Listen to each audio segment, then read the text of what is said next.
ನಮಸ್ಕಾರ ವೀಕ್ಷಕರೇ, ಕರ್ನಾಟಕದಲ್ಲಿ ಮಹಿಳೆಯರಿಗೆ ನೀಡಲಾಗುತ್ತಿರುವ ಉಚಿತ ಬಸ್ ಪ್ರಯಾಣ ಕುರಿತು ಇಂದು ಸಂಪೂರ್ಣ ಮಾಹಿತಿ ಹಂಚಿಕೊಳ್ಳಲಿದ್ದೇವೆ.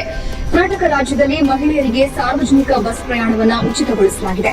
ಸರ್ಕಾರದ ಈ ಕ್ರಮವು ಮಹಿಳಾ ಸಬಲೀಕರಣಕ್ಕೆ ಹೇಗೆ ನೆರವಾಗುತ್ತದೆ ಮತ್ತು ಸಾರ್ವಜನಿಕರ ಜವಾಬ್ದಾರಿಗಳೇನು ಎಂದು ನೋಡೋಣ. ಈ ಪ್ರಯಾಣ ಯೋಜನೆ ಮಹಿಳೆಯರ ಸ್ವಾತಂತ್ರ್ಯವನ್ನ ಹೆಚ್ಚಿಸುತ್ತಾ ಇದ್ದು ಸಮಾಜದಲ್ಲಿ ದೊಡ್ಡ ಬದಲಾವಣೆಗಳಿಗೆ ಕಾರಣವಾಗುತ್ತಾ ಇದೆ. ಮಹಿಳೆಯರು ಕೆಲಸ, ಶಿಕ್ಷಣ, ಆರೋಗ್ಯ, ದಿನನಿತ್ಯದ ಜೀವನಕ್ಕೆ ಬಸ್ ಪ್ರಯಾಣವನ್ನ ಸುಲಭವಾಗಿ ಬಳಸುತ್ತಿದ್ದಾರೆ. ಆರ್ಥಿಕವಾಗಿ ದುರ್ಬಲ ಮಹಿಳೆಯರಿಗೆ ಇದು ದೊಡ್ಡ ಸಹಾಯವಾಗಿದ್ದು ಹಣ ಉಳಿಸುವಲ್ಲಿ ಸಹ ನೆರವಾಗುತ್ತಿದೆ. ಇದು ಕೇವಲ ಉಚಿತ ಪ್ರಯಾಣವಲ್ಲ, ಮಹಿಳೆಯರ ಆತ್ಮವಿಶ್ವಾಸ ಮತ್ತು ಚಲನೆಗೆ ಪೋಷಕ ಶಕ್ತಿಯಾಗಿದೆ. ಮಹಿಳೆಯರು ಈಗ ಗ್ರಾಮಗಳಿಂದ ನಗರಕ್ಕೆ ಸುಲಭವಾಗಿ ಉದ್ಯೋಗಕ್ಕಾಗಿ ಹೊರಟಿದ್ದಾರೆ. ಇದರಿಂದ ಕುಟುಂಬದ ಆರ್ಥಿಕ ಸ್ಥಿತಿ ಉತ್ತಮವಾಗುತ್ತಾ ಇದೆ. ವಿದ್ಯಾರ್ಥಿನಿಯರು ಕಾಲೇಜು ಹಾಗೂ ಶಾಲೆಗಳಿಗೆ ಭಯವಿಲ್ಲದೆ ಹೋಗಲು ಸಾಧ್ಯವಾಗಿದೆ. ಆಶ್ರಯವಿಲ್ಲದೆ ಇದ್ದ ಮಹಿಳೆಯರಿಗೆ ಬಸ್ ದುಡ್ಡು ದೊಡ್ಡ ಹೊರೆಯಾಗುತ್ತಿತ್ತು. ಈಗ ಆ ಹಣವನ್ನ ಮನೆಯ ಅಗತ್ಯಗಳಿಗೆ ಬಳಸಬಹುದು. ಬಸ್ ಉಚಿತ ಎಂದು ದುರುಪಯೋಗ ಮಾಡಬಾರದು ಎಂಬುದು ಮೊದಲ ಜವಾಬ್ದಾರಿ. ಅಗತ್ಯವಿಲ್ಲದ ಪ್ರಯಾಣ ಮಾಡುವುದು ಇತರರಿಗೆ ತೊಂದರೆ ಉಂಟು ಮಾಡುತ್ತದೆ. ಬಸ್ ಒಳಗೆ ಶಾಂತಿ, ಮೌನ ಮತ್ತು ಮಾನವೀಯತೆ ಇರಬೇಕು. ಬಸ್ ಸಿಬ್ಬಂದಿಯನ್ನ ಗೌರವದಿಂದ ವರ್ತಿಸುವುದು ನಮ್ಮ ಕರ್ತವ್ಯ. ಮಹಿಳೆಯರು ಸುರಕ್ಷಿತ ಪ್ರಯಾಣಿಸಬೇಕು ಎಂಬ ಜವಾಬ್ದಾರಿ ಎಲ್ಲರ ಮೇಲೂ ಇದೆ. ಬಸ್ ಒಳಗೆ ಕಾಗದ, ತ್ಯಾಜ್ಯ ಎಸೆಯಬಾರದು. ಬಸ್ ಆಸನಗಳನ್ನ ಹಾಳು ಮಾಡುವುದು ಸಾರ್ವಜನಿಕ ಹಣದ ನಷ್ಟ. ದೀರ್ಘಾವಧಿ ಸೇವೆಗಾಗಿ ಬಸ್ನ ನಾವು ಕಾಪಾಡಬೇಕಾಗಿದೆ. ಜವಾಬ್ದಾರಿ ಇಲ್ಲದೆ ಬಳಸಿದ್ರೆ ಯೋಜನೆ ದುರ್ಬಲವಾಗಬಹುದು.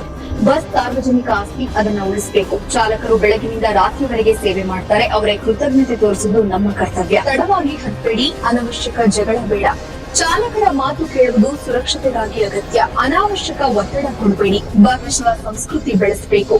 ವೃದ್ಧರು ಮತ್ತು ಗರ್ಭಿಣಿಗಳಿಗೆ ಆದ್ಯತೆ ನೀಡಬೇಕು.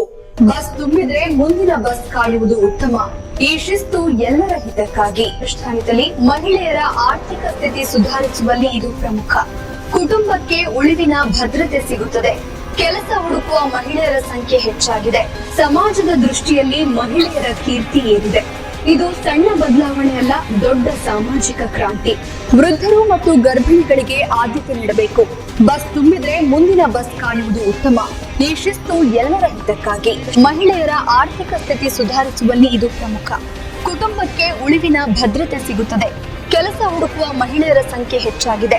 ಸಮಾಜದ ದೃಷ್ಟಿಯಲ್ಲಿ ಮಹಿಳೆಯರ ಕೀರ್ತಿ ಏರಿದೆ.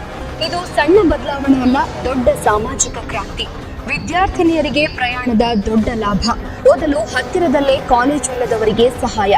ಶಿಕ್ಷಣಕ್ಕೆ ಸಮಾನ ಅವಕಾಶ ಸಿಗ್ತಿದೆ. ಪೋಷಕರ ಖರ್ಚು ಕಡಿಮೆಯಾಗಿದೆ. ಇದು ಭವಿಷ್ಯಕ್ಕೆ ಬೆಳಕಿನ ದಾರಿ. ಯೋಜನೆಯ ಹಿಂದೆ ದೊಡ್ಡ ಉದ್ದೇಶವಿದೆ.